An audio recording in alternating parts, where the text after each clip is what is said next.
ወይዘሮ ሮማን ጠያቂ መስላ ቤት ገብታ ልጁ ሳያያት ገብታ በትራስ አፍናታለች። እናታቸው ትሞታለች፣ የሮቤል እናት ትሞታለች ወይንስ አትሞትም? ወይዘሮ ሮማን ይሄን ታደርጋለች ብዬ አልጠበቅኩም። በጣም ጨካኝ ሴት ናት እውነት ለመናገር። ምክንያቱም እናቴ የሞተችው ባንተ ምክንያት ነው ብሎ አባቱን አቶ ግርማን እንዲበቀለው ነው ይሄን ነገር ያደረገችው። ይሄን ነገር ያደረገችው ራሄል ናት፣ እስር ቤት ሆና ማለት ነው።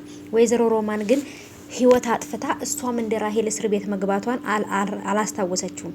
በጣም ነው የሚያሳዝነው። አቶ ግርማ ልጁ የጻፈውን ደብዳቤ እያነበበ ልጄ በድያለሁ፣ በጣም ይቅርታ አድርግልኝ እያለ ነበር ማለት ነው።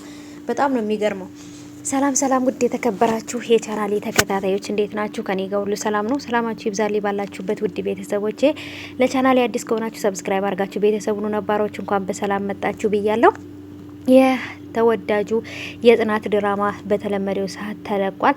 የሚገርም ነገር ተፈጥሯል። እሱ ምንድነው? አቶ ግርማን አባቱን ገንዘብ አበድረኝ እፈልጋለሁ ሲለው የለኝም ሲለው ገንዘብ ብድር ነው ስጠኝ ነበር ያለው። ከጽናት ፊት ነበር እንግዲህ በግዴታህም ቢሆን ትሰጠኛለህ ያለው ማለት ነው። እሱም ደግሞ አባቴ ነው ወይንም እኔ ልጁ ነኝ ብሎ እንዳይናገር ስለፈለገ ከጽናት ፊት ማለት ነው። ጽናትም ደግሞ እንዴት እንደዚህ ትላለህ ብላ በጣም ነበር የተቆጣችው። እንዴት አባቴን ታስገድደዋለህ? ከሰጠህም በፍቅር ነው፣ ካልሰጠህም ደግሞ መብቱ ነው ነበር ያለችው። አቶ ግርማ ምንም ነገር ሳይናገር ነበር ገንዘቡን ትራንስፈር ያደረገለት። ምክንያቱም እናቴ ታማብኝ ሆስፒታል ናት፣ ግዴታ ስጠኝ ነበር ያለው። ምክንያቱም የያዘው ሚስጥር ካፈነዳው ጽናት ምን እንደምታስብ አስቡት ማለት ነውና አቶ ግርማም ይሄን ነገር እንዳይሰማ ወይም ደግሞ ይሄ ነገር እንዳይታወቅ ስለፈለገ ቶሎ ብሎ ነበር ገንዘቡን ትራንስፈር ያደረገለት ማለት ነው። በጣም ነው የሚገርመው። እናቲቱ ታማ ሆስፒታል ገብታለች። ወይዘሮ ሮማንም ለመጠየቅ ሂዳ ነበረ። ጓደኛዬ ወዳጄ ታማ እንዴት ሳልጠይቃት እመለሳለሁ ነበር ያለችው ለልጁ ማለት ነው። ልጁም ደግሞ ልጠይቂያት ወይንም አዝነሽላት እንዳልመጣሽ አውቃለሁኝ አዝነሽ እንዳልመጣሽ አውቃለሁ፣ ተመለሺ ወይንም ደግሞ መገብተሽ መጠየቅ አትችይም ነበር ያላት። ግን ደግሞ ሮቤልን ጠብቅ ብሎት ወይንም ሮቤልን እናቴን አደራ ብሎት ወደ አቶ ግርማ ጋር አቶ ግርማ ለማግኘት ሄዶ ነበር። አቶ ግርማም እውነቱን ነግሮታል። ለኔ አንተ ልጅ ነህ፣ እኔ አባትህ ነኝ ብሎታል። ይህን ነገርም ደግሞ እሱ በጭራሽ አምኖ መቀበል አልቻለም። እኔ እናቴና እናቴ ብቻ ናት ያለችኝ፣ አባት የለኝም።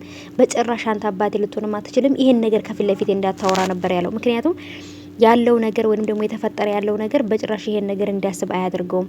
ምክንያቱም እናቱ ታማለች። አሁን ላይ ገንዘብ ነው የሚያስፈልገው ልጁ ማለት ነውና ድርጅትህንም ቢሆን ሽጠህ እናቴን ታሳክማታለህ ብሎታል ማለት ነው። አቶ ግርማ አሁን ላይ ያለችው አንድ ተስፋ ድርጅቱ ነበረች። እሷም ድርጅት እንግዲህ በዚህ በሮቤል እናት እንግዲህ ሕክምና ሊውል ይችላል ወይንስ ደግሞ ምንድነው የሚፈጠረው? በዛም አለ በዚህም አለ ግን ይሄን ነገር ጽናት እንዳታቅ ነበር እሱ እየሞከረ ያለው። ግን ደግሞ ጽናት መስማቱ አይቀርም። ምክንያቱም ስለሱ እያጣራች ነው። ይሄ ልጅ ማን ነው? አባቴ እሱን ሲያዩ ለምንድን ነው የሚርበተበተው? ለምንድን ነው የሚደነግጠው? ለምንድን ነው የሚጨነቀው? እያለች በጣም ጥያቄ ሆኖባታል ማለት ነው ቤተሰቦቼ።